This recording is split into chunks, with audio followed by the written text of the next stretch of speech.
আজকের প্রথম খবরটা হলো হাদিকাতুল উলুম বাসাইল মাদ্রাসায় চালু হচ্ছে দেওরা ও হাদিস পাঠ্যক্রম। বরাক উপত্যকা তথা শ্রীভূমি করিমগঞ্জ জেলার অন্যতম ইসলামী শিক্ষা প্রতিষ্ঠান হাদিকাতুল উলুম বাসাইল মাদ্রাসায় 2025-26 শিক্ষাবর্ষে অর্থাৎ 1446-47 হিজরি স্নাতক স্তরের পাঠ্যক্রম অর্থাৎ দেওরা ও হাদিস শরীফ বুখারী মুসলিম চালু হচ্ছে। এই প্রতিষ্ঠানের নতুন পাঠ্যক্রম যাতে মানসম্মত হয় তার জন্য শিক্ষক নিযুক্তিসহ অন্যান্য পরামর্শ প্রদানের জন্য দেশের আন্তর্জাতিক স্তরের ইসলামী বিশ্ববিদ্যালয় দারুল উলুম দেওবন্দ মাদ্রাসা হাদিস গবেষণা বিভাগের অন্যতম অধ্যাপক মৌলানা মুফতি আবদুল্লাহ মারুফিকে ইতিমধ্যে অন্যতম পরামর্শদাতা হিসাবে মনোনীত করা হয়েছে। তারই মনোনীত প্রতিনিধি হিসাবে এই মাদ্রাসার শেখুল হাদিস দায়িত্ব অর্পণ করা হয়েছে মৌলানা আবু তালহাকে। বাসাইল মাদ্রাসা পরিচালন সমিতির সভাপতি আলহাজ আলতাফ হোসেন এবং মাদ্রাসার মুহতমিম ও সম্পাদক মৌলানা আব্দুল নূর মাদ্রাসার শিক্ষকদের নিয়ে এক সাংবাদিক সম্মেলনে একথা জানান। মাদ্রাসা পরিচালন কর্তৃপক্ষ আরও জানান, নবনিযুক্ত শেখুল হাদিস পরামর্শদাতার মতামত নিয়ে উত্তরপ্রদেশ, বিহার সহ দেশের বিভিন্ন প্রান্ত থেকে সুদক্ষ ও অভিজ্ঞ শিক্ষক নিযুক্তি প্রক্রিয়া জোর কদমে চলছে। স্নাতক স্তরের ক্লাস শুরুর আগে সেই প্রক্রিয়া সম্পন্ন হয়ে যাবে বলে তারা আশা করছেন। যেসব ছাত্র দেওরা ও হাদিস শিক্ষাক্রমে ভর্তি হতে আগ্রহী আগামী 15 এপ্রিলের মধ্যে যোগাযোগ করে নাম নথিভুক্ত করতে আবেদন জানিয়েছেন তারা। একই সঙ্গে মাদ্রাসা হিজ সাহা সহ দিনিয়াত প্রথম থেকে হাফতম পর্যন্ত ভর্তি প্রক্রিয়া চলছে। আজকের পরবর্তী খবরটি হলো ছাত্রের মাকে অপহরণ, ধৃত গৃহশিক্ষক। পড়ুয়ার মা ও গৃহশিক্ষকের সম্পর্কের জেরে ব্যাপারটা গড়ালো থানা পর্যন্ত। প্রেমিককে বর্তমানে আটকে রাখা হয়েছে থানায়। জানা গেছে পড়ুয়ার পরিবার মধ্য শিলচর এলাকার বাসিন্দা। পড়ুয়ার মায়ের বয়স প্রায় 35 বছর। প্রেমিক গৃহশিক্ষক 22 বছর বয়সী যুবক। ভিন রাজ্যের বাসিন্দা এই যুবক শিলচরে থেকে এক বেসরকারি সংস্থায় কাজ করার পাশাপাশি গৃহশিক্ষকতাও করেন। গৃহশিক্ষকতার সূত্রে ওই পড়ুয়ার বাড়িতে যাওয়া আসার মাধ্যমে তার সঙ্গে সম্পর্ক গড়ে ওঠে বয়সে বড় পড়ুয়ার মায়ের। শনিবার এ নিয়ে পড়ুয়ার মায়ের সঙ্গে বাবার বিবাদ বাধে। এতে মা বাড়ি থেকে বেরিয়ে তার প্রেমিক গৃহশিক্ষকের ঠিকানায় চলে যান। সেখান থেকে মহিলাকে থানায় নিয়ে যাওয়া হয়। আর পড়ুয়ার বাবার অভিযোগের ভিত্তিতে পুলিশ জিজ্ঞাসাবাদের জন্য আটক করেছে প্রেমিক গৃহশিক্ষককে। পড়ুয়ার বাবার অভিযোগ, তার পত্নীকে ফুসলিয়ে অপহরণ করে নিয়ে গিয়েছিলেন গৃহশিক্ষক যুবক। পুলিশ বর্তমানে অভিযোগ খতিয়ে দেখছে। আজকের পরবর্তী খবরটি হলো গুটকায় জাফরান, শাহরুখ, অজয় টাইগারকে নোটিশ। গুটকা পান মশালার বিজ্ঞাপনে তারকা মহাতারকাদের মুখ দেখানো নিয়ে বিতর্ক কম হয়নি, যদিও সেই দ্বারা এখনও বিদ্যমান। তবে এবার গুল বেঁধেছে গুটকায় ব্যবহৃত উপাদান নিয়ে, যার জেরে শাহরুখ খান, অজয় দেবগন ও টাইগার শ্রফকে নোটিশ পাঠিয়েছে রাজস্থানের জয়পুরের জেলা উপভোক্তা কমিশন।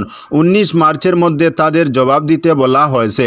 সম্প্রতি গুটকা প্রস্তুতকারক একটি সংস্থার বিজ্ঞাপনে করা দাবি নিয়ে উপভোক্তা কমিশনে অভিযোগ করেন সমাজকর্মী যোগেন্দ্র সিং বাদিয়াল। বহুল প্রচারিত ওই বিজ্ঞাপনের উল্লেখ করে তার প্রশ্ন, বিজ্ঞাপনদাতা সংস্থা দাবি করেছে তাদের গুটকার প্রতিটি দানায় নাকি জাফরান থাকে। যেখানে 1 কিলো জাফরানের বাজার দাম প্রায় 4 লক্ষ টাকা, সেখানে 5 টাকা দামের প্যাকেটে বিক্রি হওয়া গুটকার প্রতিটি দানায় কিভাবে জাফরান থাকতে পারে।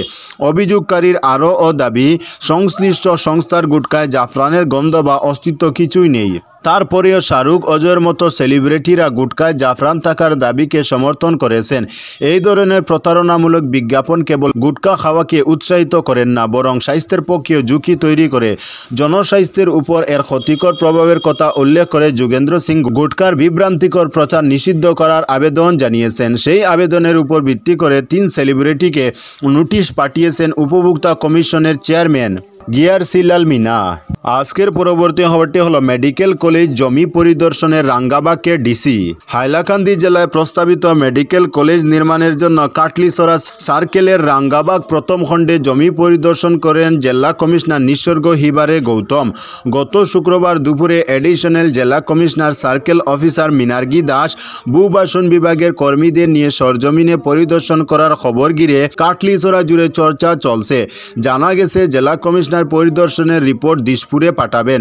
উল্লেখ্য, কাটলিছড়া বাগান বাইপাস পাওয়ার আগে ওভারব্রিজের পূর্ব দিকে রাঙ্গাবাগ প্রথম খণ্ডে মেডিকেল কলেজ নির্মাণের জমি আর পশ্চিম দিকে কোয়ার্টার নির্মাণের জন্য জমি কমিশনার দেখে গেলেও এখনও তা চূড়ান্ত নয়। কাটলিছড়ার ওই জমিতে মেডিকেল কলেজ হলে প্রায় 50 কিলোমিটার দূরে মিজোরামের বৈরবী, গারমুরা, জামিরা, সুলতানি বাগান, হারিছড়া, মণিপুর বাগান, সোনাছড়া, রূপাছড়া, দলাই বাগান সহ বৃহত্তর এলাকার জনগণ উপকৃত হবেন। প্রসঙ্গত, লোকসভা ভোটের প্রচারে মুখ্যমন্ত্রী হিমন্ত বিশ্ব শর্মা হাইলাকান্দিতে মেডিকেল কলেজ নির্মাণের জন্য জমি খুঁজতে দলের কর্মকর্তা জেলা প্রশাসনকে নির্দেশ দেন। আগামী বিধানসভা নির্বাচনের আগে নির্ধারিত জমিতে মেডিকেলের ভবনের কাজের সূচনা করতে পারেন মুখ্যমন্ত্রী হিমন্ত বিশ্ব শর্মা। আজকের পরবর্তী খবরটি হলো মরজাদখান্দি খয়েরপুরে অগ্নিকাণ্ড। বদরপুর থানা এলাকার মরজাদখান্দি খয়েরপুর গ্রামের জমিল আহমেদের গড় আগুনে পুড়ে ভস্মীভূত হয়ে যায় শনিবার সকাল 11টা নাগাদ। গড়ে থাকা মেধাবী মেয়ের সরকারের দেওয়া স্কুটি, আসবাবপত্র, নগদ টাকা, ক্ষেতের ধান, সাইকেল, অন্যান্য সামগ্রী পুড়ে যায়। এতে ক্ষয়ক্ষতির পরিমাণ প্রায় 20 লক্ষাধিক টাকা হবে বলে জানান এলাকাবাসী সহ দমকল কর্মীদের অনুমান এই আগুনের সূত্রপাত বিদ্যুতের শর্ট সার্কিট থেকে হয়েছে। আগুনের খবর ছড়িয়ে পড়তেই গ্রামের মানুষ দৌড়ে এসে যে যার মতো করে পুকুর থেকে জল ছিটিয়ে আগুন নিয়ন্ত্রণের চেষ্টা চালান, কিন্তু রক্ষা করা যায়নি। ততক্ষণে সবকিছু ভস্মীভূত হয়ে যায়। বাড়ি মালিক জমিল আহমেদ জানান, তিনি ঘটনার সময় কৃষিকাজে ব্যস্ত ছিলেন। ঘরে রয়েছেন অসুস্থ মা, বাবা, স্ত্রী, সন্তানরা। ভাগ্যক্রমে তাদের তেমন কোনো ক্ষয়ক্ষতি হয়নি। আজকের পরবর্তী খবরটি হলো দেশবিরোধী স্লোগান, মহারাষ্ট্রে মাদ্রাসা ছাত্রের বাড়ি ভাঙচুর। চ্যাম্পিয়ন্স ট্রফির ভারত পাকিস্তান ম্যাচের দিন দেশবিরোধী স্লোগান দেওয়ার অভিযোগে এফআইআর দায়ের করা হয় মহারাষ্ট্রের সিন্ধুদুর্গ জেলার 15 বছর বয়সী কিশোরের বিরুদ্ধে। এমনকি তাদের বাড়ি ও দোকানে ভাঙচুর করা হয়। যদিও পরিবারের দাবি তাদের ফাঁসানো হয়েছে।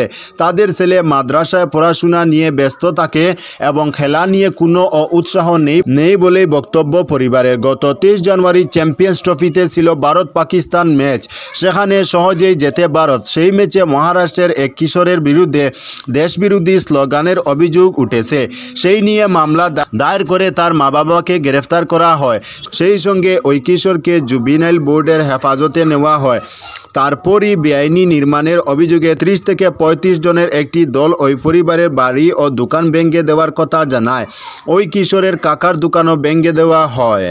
তো বন্ধুরা, আজকের জন্য এতটুকু। পরবর্তী কোনো নতুন ভিডিওতে দেখা হবে, তখন অবধি ধন্যবাদ।